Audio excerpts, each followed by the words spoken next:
Assalamualaikum sahabat NASA, semangat sehat. Pada kesempatan ini kita akan belajar bersama tentang pengobatan kolesterol, gitu ya. Kalau sahabat NASA mengalami gejala ada rasa berat atau pegal pada kepala bagian belakang atau tengkuk, gitu ya, ini seperti pada gambar ini. Kemudian ada kesemutan atau kaku di tangan, gitu ya. Apalagi ada bercak endapan lemak di sekitar kelopak mata yang berwarna kekuningan gitu ya. Santai lasma seperti ada pada gambar di sini gitu ya. Ini sudah sangat mendukung bahwa ini adalah merupakan kolesterol deposit gitu ya, merupakan tanda-tanda kolesterolnya tinggi gitu ya. Karena ini merupakan penumpukan lemak di sekitar kelopak mata gitu ya. Untuk lebih meyakinkan, sahabat NASA bisa cek laboratorium gitu ya. Batas normal itu trigliserid itu lebih dari di bawah 150. Jadi ini maksimal 150 batas normalnya. Total kolesterolnya itu maksimal 200. Kolesterol LDL itu maksimal 130 sampai 150. Nah, kalau kolesterol HDL itu semakin tinggi, semakin bagus gitu ya. Ini disebut dengan kolesterol baik gitu ya. Itu kalau laki-laki itu minimal harus di atas 40, wanita harus di atas 50. Jadi kalau HDL itu semakin tinggi, semakin bagus gitu ya.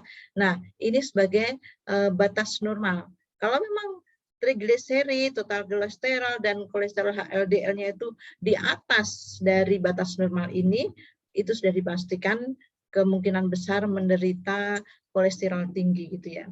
Nah, ketika menderita kolesterol gitu ya, lalu apa obatnya gitu ya? Jangan khawatir gitu ya. Herbagin sebagai solusi kolesterol gitu ya. Kenapa gitu ya? Kandungan herbagin itu ada bawang putih, sambung nyawa, dan pegagan gitu ya. Kita bahas satu demi satu gitu ya, berdasarkan penelitian gitu ya. Pertama, sambung nyawa gitu ya. Sambung nyawa itu berfungsi untuk menghambat pemindahan kolesterol ke aliran darah gitu ya. Jadi mekanisme antihiperlipidemia sambung nyawa itu melalui penghambatan aktivitas enzim lipase yang berperan dalam absorpsi lipid. Kita lihat gitu ya. Jadi caranya gini, sambung nyawa itu bisa menurunkan kolesterol gitu ya. Prosesnya itu begitu ya. Jadi makanan itu kan masuk ke mulut, ke kerongkongan, ke lambung, lalu ke usus 12 jari. Usus 12 jari atau duodenum gitu ya. Di usus 12 jari itu atau duodenum itu ada absorpsi penyerapan karbohidrat, lemak, protein, vitamin, dan mineral. Jadi penyerapan absorpsi lemak yang kita makan itu akan diabsorpsi di duodenum atau usus 12 jari. Nah, di usus 12 jari itu gitu ya, trigliserid yang ada di dalam makanan gitu ya, oleh enzim lipase akan diubah menjadi asam lemak gitu ya. Kemudian asam lemak tadi gitu ya, oleh enzim lipase akan diabsorpsi gitu ya, diserap gitu ya, dipindahkan ke aliran darah gitu ya. Jadi itu tadi kan ada di usus 12 jari gitu ya, makanan tadi, makanan yang sudah dalam bentuk sudah 12 jari gitu ya, oleh enzim lipase trigliseridnya diubah menjadi asam lemak. Asam lemaknya kemudian oleh enzim lipase akan dipindahkan ke aliran darah gitu kan ya. Nah, jadi enzim lipase itu berfungsi untuk mengubah trigliserid kemudian menjadi asam lemak, kemudian diabsorpsi masuk ke dalam darah. Di dalam penelitiannya adik kelas saya ya, Dr. Ika Puspita, sekarang sudah profesor gitu ya, uji aktivitas antihiperlipidemia fraksi air ekstrak etanol daun sambung nyawa gitu ya, pada tikus jantan yang diinduksi diet lemak tinggi. Ternyata gitu ya, hasil penelitiannya membuktikan bahwa ekstrak sambung nyawa itu mampu menurunkan aktivitas enzim lipase sebesar 23,53%. Nah, adanya penurunan aktivitas enzim lipase itu mengindikasikan bahwa ekstrak sambung nyawa memiliki aktivitas antihiperlipidemia melalui penghambatan aktivitas enzim lipase yang berperan dalam absorpsi lipid. Gitu ya. Jadi sambung nyawa itu gitu ya, itu menurunkan aktivitas enzim lipase. Tadi kan jadi enzim lipase itu berfungsi untuk mengubah gitu ya, trigliserid yang ada di makanan diubah menjadi asam lemak kemudian diabsorpsi masuk ke dalam darah. ketika aktivitas enzim lipase itu turun, sehingga absorpsi asam lemak yang ada di usus 12 jari ke dalam darah itu berkurang, sehingga kadar kolesterol di dalam darah itu bisa berkurang. Itu ya. Kemudian hasil penelitian berikutnya, hasil pengamatan histopatologi gitu ya, histopatologi itu jaringan gitu ya, menunjukkan bahwa pemberian pakan lemak tinggi selama 30 hari gitu ya.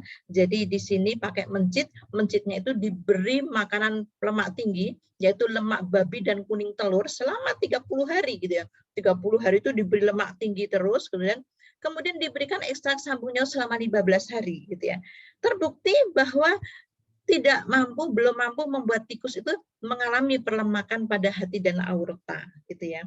Jadi hati dan aorta itu masih bersih, tidak ada perlemakannya karena mengkonsumsi ekstrak sambung nyawa selama 15 hari gitu ya. Nah, itu cara kerja sambung nyawa gitu ya. Kemudian bawang putihnya gitu ya. Bawang putih itu memiliki dua fungsi gitu ya. Pertama, bawang putih akan mereduksi sintesis kolesterol di dalam hati atau di dalam liver.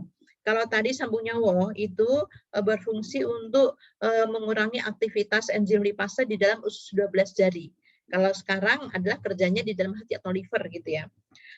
Dari hasil penelitian gitu ya menunjukkan bahwa secara statistik terjadi penurunan konsentrasi kolesterol pada hewan coba. Reduksi tingkat kolesterol LDL oleh bawang putih mungkin disebabkan oleh alisin. Nah, senyawa aktif yang diproduksi oleh bawang putih. Bagaimana mekanisme alisin bisa menurunkan kolesterol gitu ya. Jadi bawang putih itu memiliki kandungan yang namanya alisin, itu dapat menurunkan kadar kolesterol. Alisin ini dapat menurunkan kadar NADP dan NADPH yang penting untuk sintesis kolesterol gitu ya. Jadi NADP dan NADPH yang untuk sintesis kolesterol itu diturun kadarnya. Sehingga ekstrak bawang putih itu berhasil dapat menurunkan kadar kolesterol darah yang gitu ya ada di dalam hati gitu ya. Karena sintesis kolesterol itu ada di dalam hati atau liver gitu ya. Kedua, gitu ya, kalau pertama alisin tadi berfungsi untuk mengurangi sintesis kolesterol di dalam hati atau liver.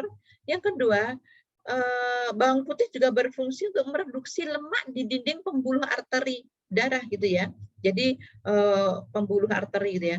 Senyawa lain dari bawang putih yaitu bernama organosulfur.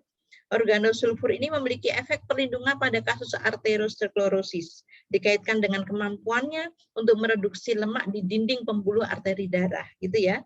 Jadi senyawa organosulfur yang ada di dalam bawang putih itu mampu untuk mereduksi lemak di dinding pembuluh arteri darah, gitu ya. Jadi senyawa organosulfur ini memiliki efek pencegahan dan regresi lemak pada dinding pembuluh arteri. Subhanallah gitu ya. Jadi bawang putih memiliki dua fungsi gitu ya untuk mengurangi sintesis kolesterol di dalam hati atau liver dan untuk mereduksi lemak di dinding pembuluh arteri darah. Gitu ya. Dan yang ketiga kandungan herbagin adalah pegagan. Pegagan itu berfungsi untuk menghambat absorpsi kolesterol gitu ya. Jadi kandungan flavonoid dari pegagan itu dapat menurunkan kadar kolesterol dengan cara menurunkan penyerapan kolesterol pada usus halus. Jadi penyerapan kemampuan untuk penyerapan atau absorpsi kolesterol pada usus halus itu dikurangi, menyebabkan peningkatan ekskresi lemak melalui feses dan lemak tadi akan dibuang melalui feses. Jadi lemak tadi tidak maksimal tidak diserap oleh usus gitu ya, tapi dibuang melalui feses. Subhanallah itu fungsi dari pegagan. Kita lihat, jadi herbagin sebagai solusi kesehatan gitu ya. Herbagin sebagai solusi kolesterol gitu ya. Kenapa gitu ya? Pertama gitu ya, ketika lemak tadi ada di dalam habis di lambung, kemudian usus 12 jari gitu ya, oleh pegagan gitu ya, diturunkan penyerapan kolesterolnya pada usus halus, jadi absorpsinya dikurangi, tidak diserap oleh usus 12 jari. Kemudian oleh sambung nyawa gitu ya, itu penghambatan pemindahan kolesterol ke dalam aliran darah.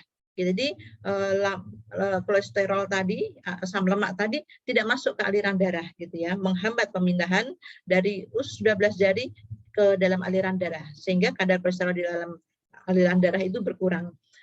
Kemudian kolesterol yang sudah ada di dalam tubuh gitu ya, maka ada alisin gitu ya. Alisin akan mereduksi sintesis kolesterol yang ada di dalam hati atau liver. Kemudian organosulfur oleh bawang putih tadi itu berfungsi untuk mereduksi lemak di dinding pembuluh arteri darah. Subhanallah gitu ya. Jadi herbagin sebagai solusi ke kolesterol gitu ya. Karena di usus 12 jari dia sudah punya efek gitu ya. Pegagan dan sembung nyawa itu berfungsi untuk menghalangi kolesterol masuk ke dalam aliran darah gitu ya. Ketika sudah ada di dalam aliran darah, maka alisin dan organosulfur itu berfungsi untuk membersihkan kolesterol yang ada di dalam aliran darah. Nah, kemudian jika kolesterol darah itu tetap tinggi, waspada gitu ya. Jangan dibiarkan ketika sahabat NASA atau rekan gitu yang memiliki kolesterol darah tinggi gitu ya, jangan dibiarkan. Nanti akan menyebabkan terjadinya penyumbatan pada pembuluh darah. Ketika penyumbatan pada pembuluh darah itu ada pada pembuluh darah di jantung, maka akan menyebabkan serangan jantung.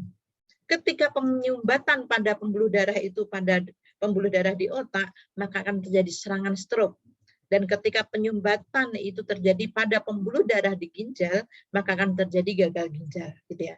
Maka segera gitu ya diterapi dengan herbagin. Tips mengendalikan kolesterol, pertama, hindari makanan berlemak dan berkolesterol.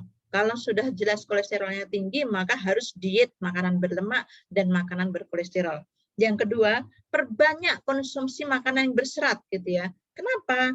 Karena sayur-sayuran, buah-buahan itu dapat menyerap kolesterol yang ada di dalam darah dan mengeluarkannya bersama tubuh, gitu kan ya. Jadi langsung diekspresikan gitu ya. Yang ketiga, olahraga jangan lupa. Jalan kaki baik juga untuk membakar lemak jahat. Lakukan olahraga setidaknya 30 menit setiap hari. Aktivitas fisik dapat menurunkan kadar trigliserida dan meningkatkan kolesterol baik. Kolesterol baik itu HDL ya. Dan jelas kurangi merokok dan minumlah yang banyak. Studi mengatakan bahwa jika menurunkan kadar kolesterol darah 10% saja, maka akan menurunkan resiko serangan jantung sampai di atas 50%. Dan mungkin ada saya, semoga bermanfaat. Maaf pada salah khilaf. Assalamualaikum warahmatullahi wabarakatuh.